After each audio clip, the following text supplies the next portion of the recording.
Halo cuy, selamat datang di channel Dunia Film. Pada video kali ini, saya kembali merangkum alur cerita film Indo lagi nih cuy.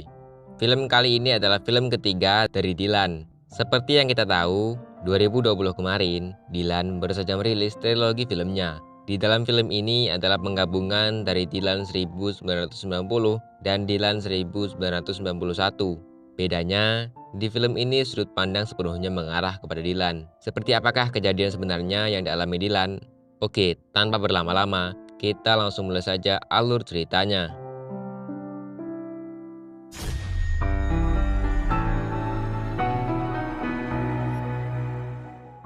Di awal film, terlihat Dilan sedang menceritakan kepada kita semua kisah cintanya dengan Milea.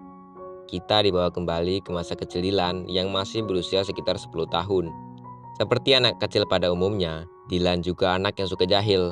Namun itu tidak membuatnya berani membantah sang bunda. Dirinya sejak kecil selalu menuruti perintah dari bundanya. Cerita berlanjut di tahun 1990, di mana Dilan sudah duduk di bangku SMA dan tinggal di Bandung. Dilan bercerita alasan keluarga mereka menetap di Bandung karena ibunya adalah seorang kepala sekolah di sana. Suatu ketika, Bunda berpesan kepada Dilan agar jangan sampai terjerumus lagi ke dalam pergaulan bebas. Karena sebelumnya, Dilan sempat mengalami koma karena dikeroyok oleh geng motor. Dilan juga menceritakan kalau geng motor sebenarnya tidak sepenuhnya buruk, karena di sana, Dilan jadi mengerti arti solidaritas.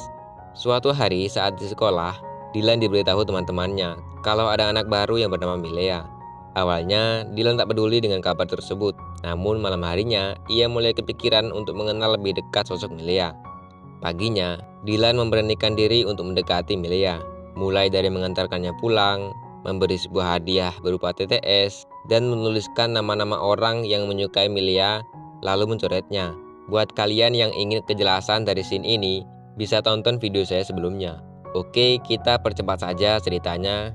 Sampai suatu hari, ketika Dilan mendengar Milea ditampar oleh Anhar, dirinya langsung bergegas untuk menghajarnya. Dan hari itu menjadi hari yang indah bagi Dilan, karena setelah itu, dirinya resmi jadian dengan Milea.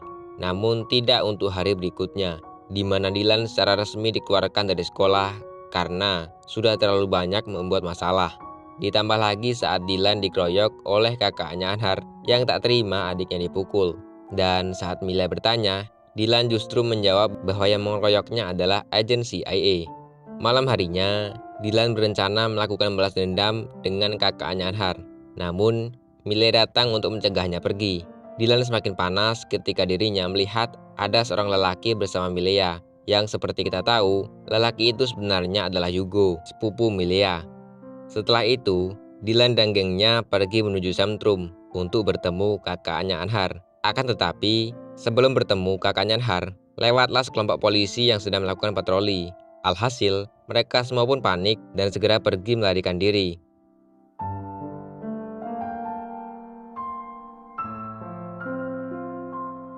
Namun sayangnya, Dilan dan Akeo akhirnya berhasil diringkus kepolisian. Esok harinya, Dilan didatangi oleh Milea yang membawakannya makanan. Dilan meminta maaf karena tak mendengarkan peringatan Milea. Milea pun menjelaskan siapa sebenarnya laki-laki yang bersamanya malam kemarin. Sejak saat itu, hubungan antara Dilan dan Milea kembali normal. Namun, kini Dilan merasa kebebasannya dikekang oleh Milea. Milea selalu melarangnya untuk bertemu teman-temannya. Hal ini tak lain karena Milea sangat membenci geng motor. Suatu hari, Dilan mendengar berita bahwa Akeo meninggal karena dikeroyok. Ia pun langsung bergegas menyampaikannya ke Milea. Namun kedatangannya justru membuat suasana hati Dilan bertambah kacau. Milea justru marah-marah saat itu. Padahal kala itu, Dilan butuh Milea ada di sampingnya.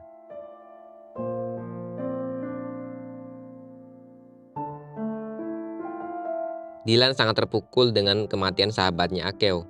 Dilan butuh seseorang yang bisa menguatkan hatinya.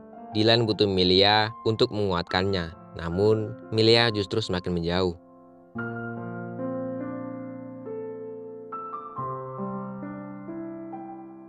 Bahkan ketika Dilan mengatakan bahwa dirinya sudah berhenti dari geng motor, Milea tetap menjauhi Dilan. Sebenarnya hal ini dilakukan Milea untuk memberi pelajaran kepada Dilan agar tak mengulangi kesalahan itu lagi. Suatu hari, polisi yang sedang menyelidiki kasus Akeo mendatangi rumah Burhan dan diminta untuk ikut ke kantor polisi. Dylan yang merasa dirinya dibutuhkan juga mendaftarkan diri untuk ikut. Saat di kantor polisi, tiba-tiba ayah Dylan datang dan langsung menamparnya. Ayahnya mengira Dylan terlibat dalam kasus tersebut. Oleh karena itu, ayahnya kali ini marah besar pada Dylan, bahkan mengusirnya dari rumah. Setelah selesai diinterogasi, akhirnya mereka kembali pulang. Ternyata, Dylan dan Burhan dinyatakan tidak terlibat sama sekali dalam kasus tersebut. Esok harinya, hal yang tak pernah terbayangkan olehnya terjadi. Milia tiba-tiba datang menamparnya dan memutuskan hubungan mereka saat itu juga. Sontak Dylan terkejut, lalu ia pun memaksa Milia agar mau diantarkan pulang. Dylan pun mengantarkan Milia untuk terakhir kalinya. Kini, lengkaplah sudah kesedihan yang dialami Dylan. Seminggu kemudian, akhirnya Dylan kembali ke rumah karena mendengar kabar resmi kalau kematian Akeo adalah korban salah sasaran dan tidak ada sama sekali campur tangan geng motor. Dylan lalu menelepon Milia untuk memberitahukan hal tersebut. Namun, Bibi mengatakan kalau Milia sedang dekat dengan temannya yang bernama Gunnar. Malam harinya, Dylan lalu berpesan kepada Pian untuk mengatakan kepada Milia kalau dirinya saat itu sudah memiliki pacar. Esoknya, dengan berat hati, Pian pun menyampaikannya kepada Milia. Malam harinya, Dylan mendapat telepon dari Milia. Milia mengajak Dylan untuk ketemuan. Namun Dylan menolak dan berbohong kalau dirinya besok sudah ada janji dengan orang lain. Dylan ingat waktu itu pernah mengatakan bahwa siapa yang menyakiti Milia, maka orang itu harus hilang. Nah, karena Dylan merasa dirinya kini menyakiti Milia, akhirnya ia pun memutuskan untuk menghilang dari kehidupan Milia dengan cara pergi ke luar kota. Sekarang terjawab sudah kenapa sejak mereka putus, Milia tak pernah lagi bertemu dengan Dylan. Setelah melakukan perjalanan yang panjang, akhirnya Dylan bersama temannya bernama Aput sampai di kota Yogyakarta. Di sini, Dylan tinggal di rumah bibi dan pamannya. Suatu hari, Dylan dan Aput pergi mendaftarkan diri ke sebuah universitas. Singkat cerita, Dylan lulus UMPTN. Buat yang belum tahu, UMPTN adalah seleksi tes untuk masuk ke dalam sebuah universitas. Dylan lalu mengabari keluarganya bahwa dirinya berhasil lulus UMPTN. Kedua orang tuanya sangat senang mendengar hal itu. Tahun-tahun berlalu, hingga pada tahun 1994, ayah Dylan meninggal dunia.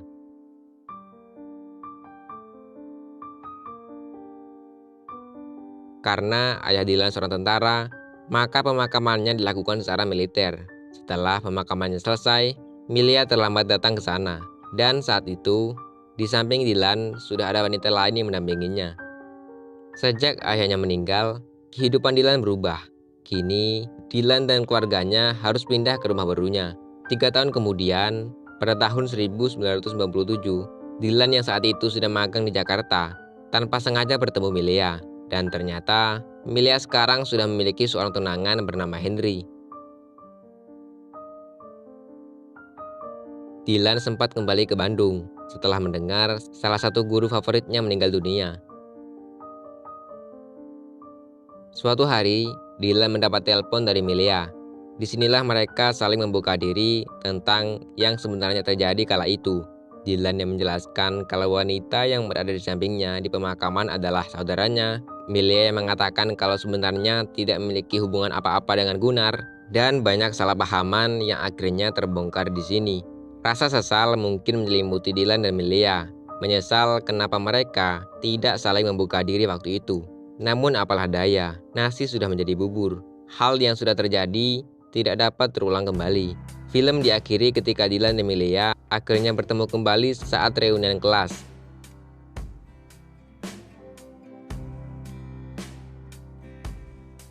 Dan film pun selesai. Oke coy, mungkin cukup sekian dulu alur ceritanya. Kalau ada pertanyaan seputar film ini, silahkan ajukan saja di kolom komentar. Nanti kita diskusi bareng, oke? Jika kalian suka dengan video ini, silahkan like. Dan jika kalian suka dengan channel ini, silahkan subscribe. Oke, saya Vicky dari Dunia Film mengucapkan sampai jumpa di video selanjutnya.